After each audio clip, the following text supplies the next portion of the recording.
No, it's kind of fun. Oh, you know? It's a very different thing, and I look forward to hearing these things used and how it all works in your mind. Because I've liked all the stuff that you've done. My name is John Thornton, and my passion is making movies about creative people.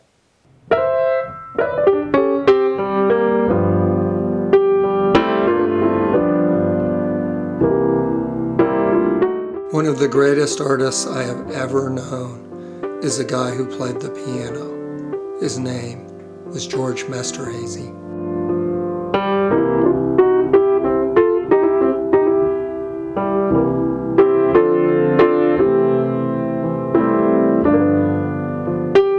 George's musical talent seemed boundless, as was his love for jazz and for his fellow musicians. He died less than a year ago, in April 2012.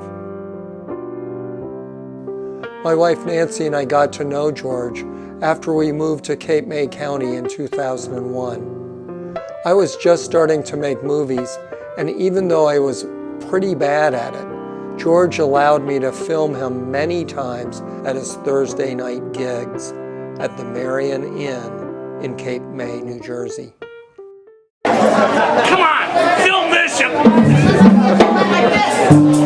about this? How about a little piece of this, John? How about a little bit of this for your goddamn video? I'm so sick of you and your fucking YouTube and it. I was just kidding. Okay. Enough of that.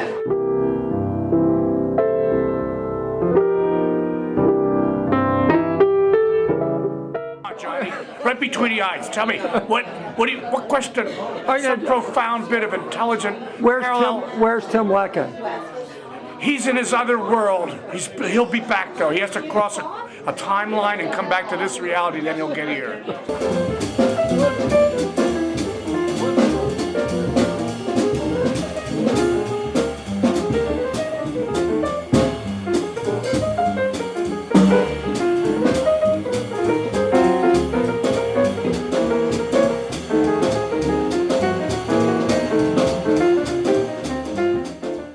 When are you going to start playing? We start at 7:30 jazz time. That means it could be anywhere between 8 and 9. Well, so far so good. We like to call it a slippery 7:30. Very slippery. How close are we? You have 38 minutes. It'll never happen. It'll never happen. No, okay. He could play anything, any style, with such feeling and soul.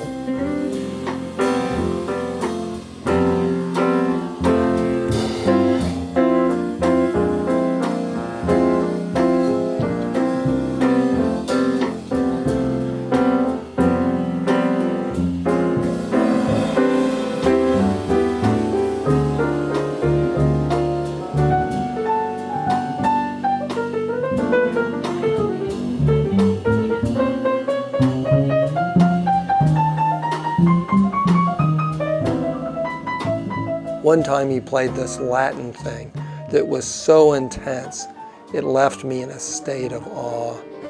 I used it in a movie I made about an artist friend whose work was rooted in the Venezuelan rainforest. I called the movie Trance because that was the state I was in listening to George.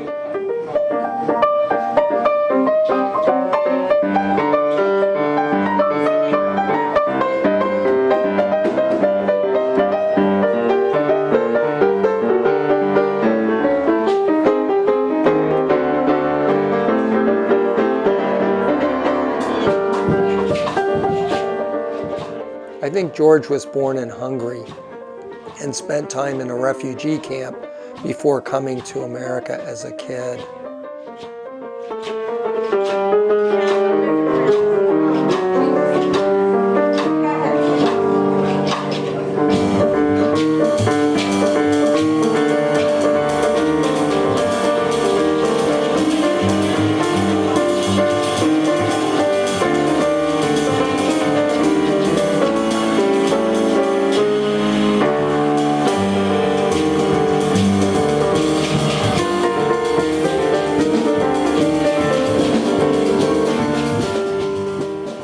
but I suspect he had to have had some black Southern roots as well. There was this gospel-y feel to his music that I always loved.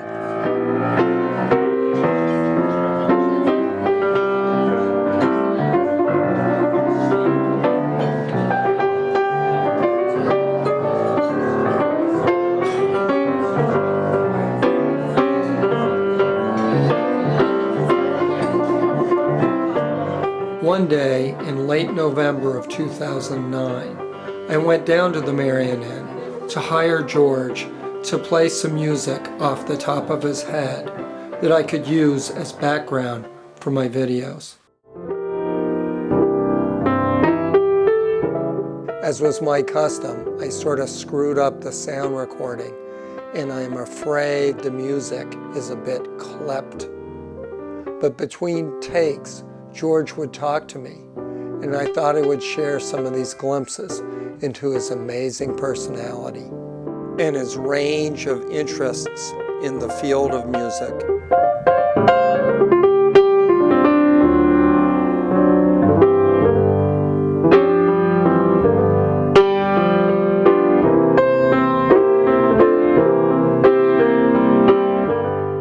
This is an API lunchbox, and these are the two mic preamps right here.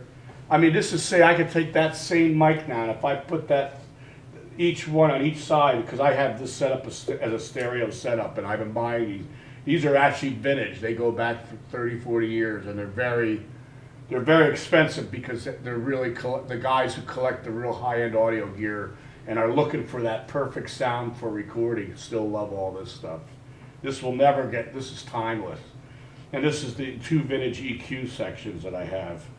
You know, they got some buttons broken and whatever, but they still work great. You know, they look like they're not new. You know, they're a little beat up, but they sound magical. I recorded Barry Miles through this the other day with I had about a $2,700 Royer stereo ribbon mic mounted just about there, and then Barry came over. I did my Christmas Eve, and I had that going through this directly to just a handheld Sony digital recorder, and it was really gorgeous. But I said, Barry, play something for me. I just want to record you just being Barry. And out of the night, I think it's my favorite thing that happened. It's just gorgeous. And I know for Barry, it was a total, just like kind of what I did here for you with Barry. I think he just had when he sits down, he automatically has a theme in his head, and whatever the first 4 notes of a theme will be, he'll make up a song on the spot for you. He's just really a genius. You're going to leave with what you need, because I think if you have 5 minutes, the longest YouTube left is 10. Yeah. And I mean, I can play just 10 minutes on a piece, but I was thinking like maybe I'll give you 2 versions of moods so you have choices, you know, okay, because if you like one thing the way it goes, you can always loop it and have it fade it out and have it all come back as the ending theme, like a bookend, you know, so you don't need to have an overly almost. It'll start to sound too self-indulgent if I'm sitting there for 10 minutes just, you know, whacking it. Sometimes I'll cut the music out while people are talking. Sure, yeah. So you'll probably have enough source material. So we know we have that Beethoven one is kind of pensive. There's a lot of things that would fit. You know, where you're just even having the camera and there's snow falling outside. Even that you can see, or you know, anything very relaxed and mellow and that kind of introspective. So that captured that kind of a vibe, you know.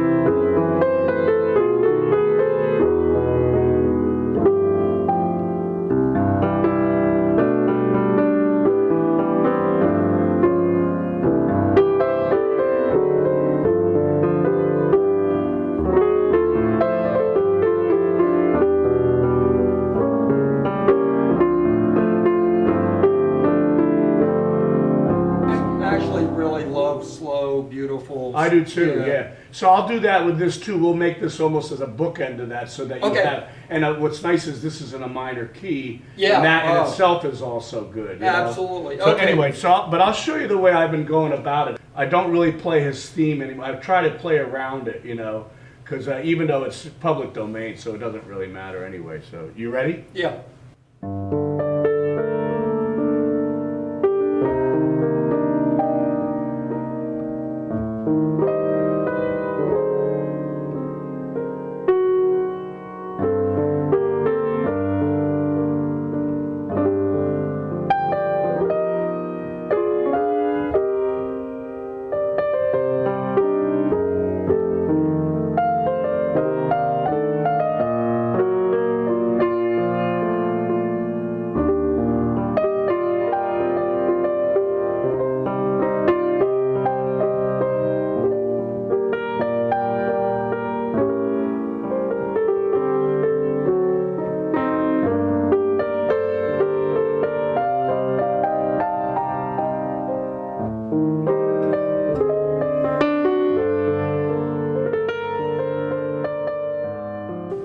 kind of do it all the time. It's almost like an exercise in being a composer. You know, like, I mean, to me, if I wanted to just do something with that, or copyright it, or orchestrate it, I mean, I could call it something. I probably won't. I just throw it away, you know, because I'd rather even be more defined, you know. But it just shows you that's really the process of composition, more than it is being a jazz player, you know, because I'm improvising, but I'm not really improvising as much like, you know, that's really like bebop and jazz and that vocabulary. I'm really improvising more, you know, because improvisation, many people define that as the, you know, it's the art of composition. It's just sped up, and it's three people composing together at a like lightning speed. You know, you're really just kind of in the moment, improvising and making everything up quickly, very quick decisions.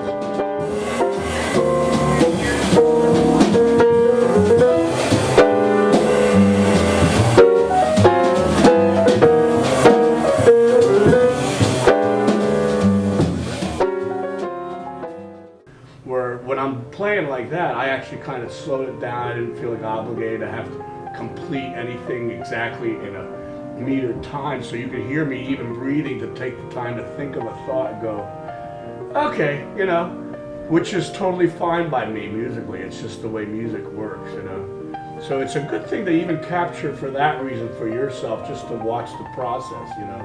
Because I can do it on everything. I mean, the other day, we can call this Albinoni 1, but I was thinking about how much I love this. Albinoni? Albinoni. That slow piece? Yeah, that's one of my all-time. Yeah, it kills me.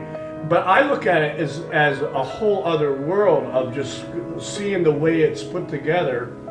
And I did this years ago when I was even playing church organ. I wouldn't play the tune hardly anymore. I would play the tune, kind of, you know, and then I would just kind of go off on what I felt that the mind of the Albinoni could do when he was in his room. Like, what was he doing, you know, that kind of a guy, and get into that. You know, and then, you know, mix it with who am I, and who in the moment also play it, you know, kind of, it's like a hybrid thing, because you're connecting with that composer, so you want to honor what you think their head's about, but you also want to put your 2 cents into it, you know.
was really,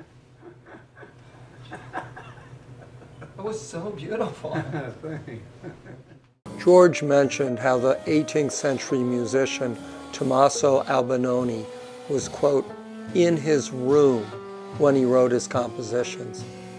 And although George performed all over the world, his room was clearly in the bar of the Merion Inn. There was a terrible fire at the Marion Inn on December 23rd, 2010. Eventually, after things were fixed up a bit, George made a CD called After the Fire. Tunes like Smoke Gets in Your Eyes, My Old Flame, Fire and Rain. It's really great, and when I'm in a lousy mood, listening to it really cheers me up. Lately, I've been contemplating quitting my day job and just working on making movies full time. I'm scared to do it, but then I remember George was only 59 years old when he died.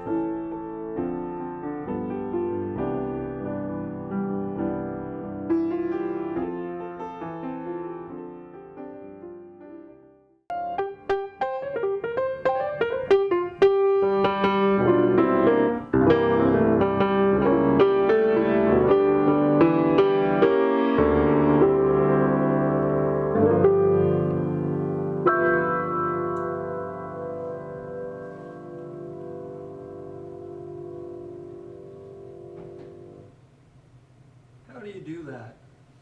Huh? How do you do that? I'm 56 and I've been doing it for 4 years. No, you're 57. 56. I thought you were a little older than me. I just turned 57 in September. No, I'm April 53. April 8, 53, so I'm 50. Oh, okay. Right, what's your birthday? September 24th, 1952. All right, young man. All right, geezer. All right, old Weezer. Geezer.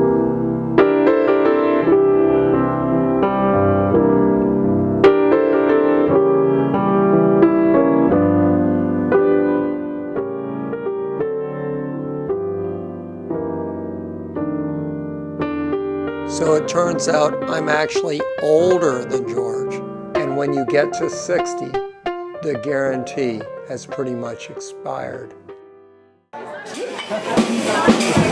know, I even scare myself. I have too much fun. I don't know why God let me live this long, but I guess I must be meant to do it. It's crazy, huh? I wish I could ask him what I should do.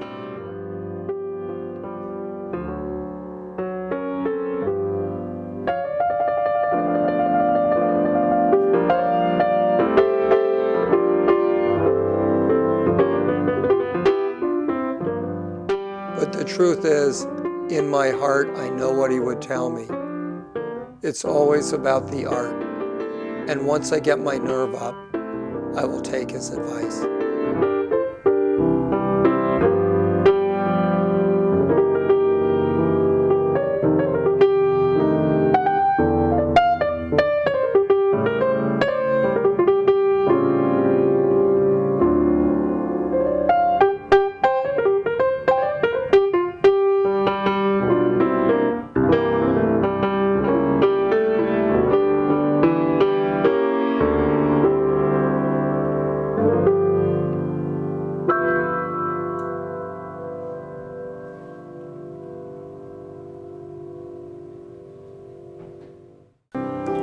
They held a memorial service for George in a huge auditorium. I think there were over 3,000 people there, including me and my wife Nancy. I was friendly with George, but I was certainly not one of his close friends.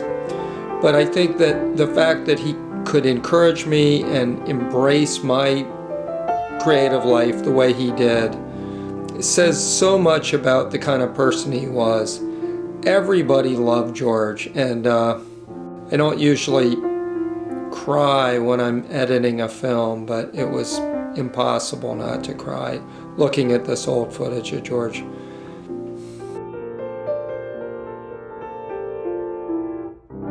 leave the record the way it is. It's just, it's what God had planned that Yeah. day. That's, that's what's meant to be. Who cares?